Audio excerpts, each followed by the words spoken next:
শক্তিশালী জোড়া ভূমিকম্পের পর উদ্ধার অভিযানে অলৌকিক ঘটনার সাক্ষী হচ্ছে ভেনেজুয়েলা। ভূকম্পনের 3 দিন পরেও ধ্বংসস্তূপ থেকে জীবিত উদ্ধার করা হয়েছে 30 জনের বেশি মানুষকে। তাদের মধ্যে রয়েছে আলাদা 2টি ভবন থেকে উদ্ধার হওয়া 2 11 বছর বয়সী শিশু।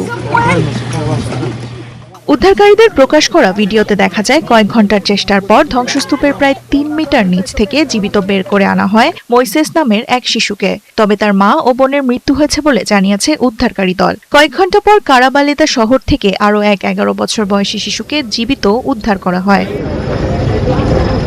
জাতিসংঘ বলছে দুর্যোগের প্রথম 72 ঘন্টাই জীবিত উদ্ধারের জন্য সবচেয়ে গুরুত্বপূর্ণ। যদিও সেই সময় পেরিয়ে গেছে, তবুও খাবার ও পানির নাগাল পেলে আরও মানুষকে জীবিত পাওয়া সম্ভব হবে বলে মনে করছেন উদ্ধারকারীরা।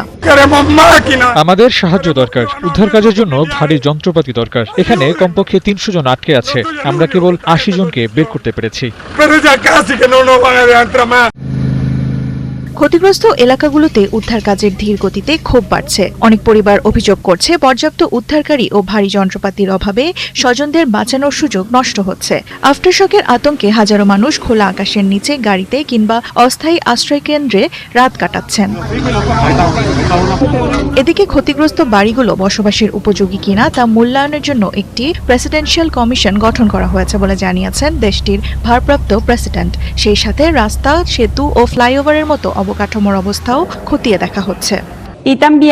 এখনো পর্যন্ত লা গুয়াইরায় প্রায় 75% এলাকায় বিদ্যুৎ সরবরাহ চালু করা হয়েছে। বাকি এলাকাগুলোতেও দ্রুত বিদ্যুৎ ফিরিয়ে আনার কাজ চলছে। সেই সাথে 68% পানি সরবরাহ স্বাভাবিক হয়েছে এবং 90% রাস্তা যাতায়াতের উপযোগী হয়ে উঠেছে। এগুলো উদ্ধার কাজের জন্য অনেক গুরুত্বপূর্ণ। বর্তমানে মেক্সিকো, স্পেন, কাতার, যুক্তরাষ্ট্র, যুক্তরাজ্য সহ বিভিন্ন দেশের আন্তর্জাতিক উদ্ধারকারী দল এবং জাতিসংঘের বিশেষজ্ঞরা উদ্ধার অভিযানে অংশ নিয়েছেন। প্রায় 2000 উদ্ধারকর্মী, শতাধিক অনুসন্ধানী কুকুর ও আধুনিক ড্রোন নিয়ে ধ্বংসস্তূপে এখনো চলছে জীবনের সন্ধান।